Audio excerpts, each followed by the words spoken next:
Hey everyone, and welcome to this explainer. Look, today I'm going to be speaking to you, farmer to farmer, or rather, vet to farmer. We need to have a seriously urgent consultation. Right now, there is a disease out there that is just systematically tearing through smallholder farms across the globe. It's literally wiping out decades of blood, sweat, and tears in just a matter of days. So, as an experienced vet, I'm here to walk you through exactly what we're facing, and, way more importantly, how you can build an absolute fortress around your livelihood. Let's just dive right in. 100%. I really want you to just let that sink in for a second. When we talk about African swine fever, or ASF for short, we're talking about a virus that can have up to a complete 100% mortality rate in an infected herd. Honestly, if this virus breaches your farm gates, there is a very real chance it leaves absolutely zero survivors in your pens. It is, without a doubt, one of the most unforgiving agricultural threats of our entire generation.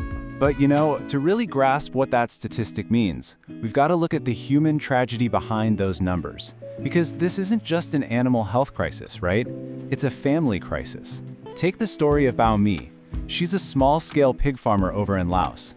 Back in 2019, when ASF hit her country for the first time, she lost all 1,055 of her pigs.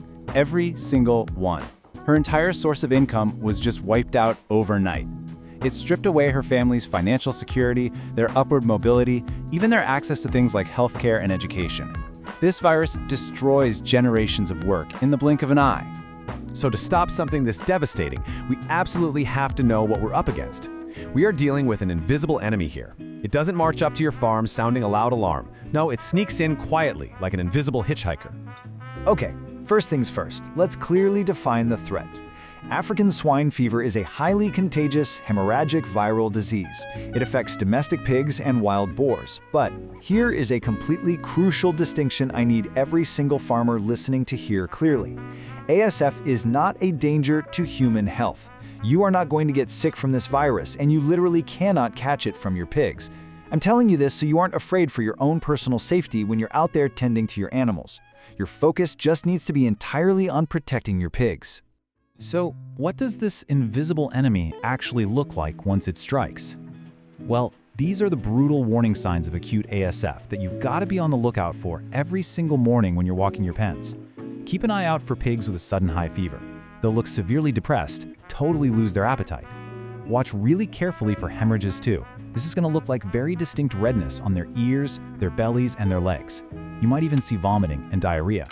And tragically, once these acute signs show up, death usually follows rapidly. We're talking within 6 to 13 days. And unfortunately, this paints a pretty unrelenting global picture. The spread of this virus has been, frankly, relentless. It was traditionally only present in Africa, but looking at the data since 2005, it definitely didn't stay there. By 2007, it popped up in Eastern Europe. Fast forward to 2018, it emerged in Asia, causing just massive losses. And then in 2021, it actually reappeared in the Americas after almost 40 years of being absent. Today, it's reached 83 countries, which proves to every single one of us watching, no region, no country, and no farm is just naturally safe. Now, if no place is safe, we really need to ask how it's getting there in the first place, right? We have to understand exactly how this virus manages to sneak from an infected zone straight into a completely healthy farm. If we look at the primary routes of transmission, yeah, obviously it spreads through direct pig-to-pig contact. And in some regions, biological vectors, like soft ticks, definitely play a role. But I want you to look really closely at the other ways it spreads. Contaminated fomites, which is just a fancy that word for objects like clothes, boots, and vehicles, and ingesting contaminated food. The big takeaway here is that human behaviors and moving objects are major culprits. More often than not, we are the ones unknowingly bringing this disease right home to our own herds. The World Organization for Animal Health actually states this perfectly. The virus is highly resistant in the environment. It doesn't just die off on its own easily. It can survive on your boots. It survives on the tires of your feed truck. It even survives in cured pork products. This is that invisible hitchhiker I was talking about in action. The virus can so easily hitch a ride right through your front gate on the very boots you are wearing right this second. And this leads us to a highly specific and honestly critical vulnerability for smallholder farms. It's about something we do every single day without a second thought: feeding time. I want you to stop and ask yourself a very direct question right now. Is your pig's dinner deadly? Look, I know that feeding untreated swill, kitchen scraps and leftover food waste is a super common, cost-saving practice for a lot of small-scale farmers. It feels like a really smart, economical way to use waste, right? But right now, with ASF out there, it is literally one of the most dangerous things you can possibly do. To understand why, let's break down how we feed our herds. Safe feeding means you're using commercial feed or waste that is heavily cooked and contains absolutely zero meat. The highly dangerous practice? Giving your pigs untreated swill or scraps that have leftover pork products mixed in, stuff like ham, bacon, or sausages. Because the ASF virus is so incredibly tough, it completely survives the curing and smoking processes of our human food. So if a piece of contaminated bacon ends up in your pig's trough, you have basically just hand-delivered the virus directly to your herd.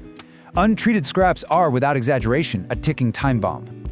But hey, here is the good news. You are not powerless in this. As your virtual vet today, I want to give you a really empowering, low-cost, and immediate defense plan. These are actions you can put in place today to build a massive wall between this virus and your pigs. All right, this is your new daily biosecurity protocol.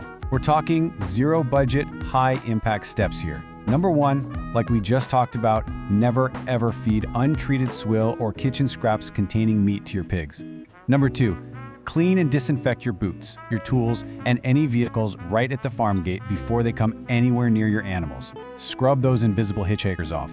Number 3, restrict who actually comes onto your farm and make absolutely sure your domestic pigs have zero contact with wild boars. And finally, if you see any of those clinical signs we discussed earlier, if you have sick or suddenly dead pigs, you have to report it to your national veterinary authorities immediately. Early detection is what stops a single farm tragedy from turning into a massive regional disaster. Honestly, just changing your boots and your feeding habits can save your entire livelihood. Now, let's zoom out for a moment to the big picture.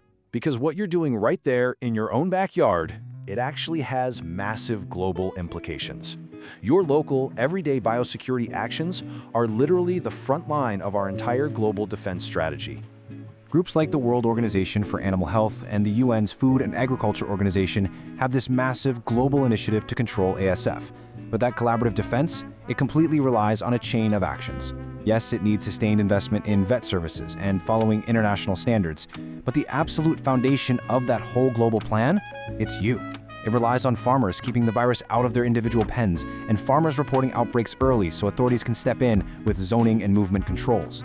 The highest level, multi-billion-dollar international strategy completely fails if the farm gate is just left wide open. So I'm going to leave you with this final thought as we wrap up this explainer.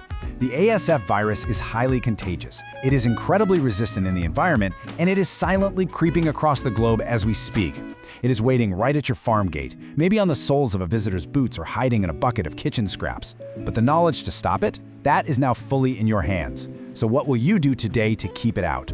Thanks so much for joining me for this vital consultation, and please stay safe and stay vigilant out there.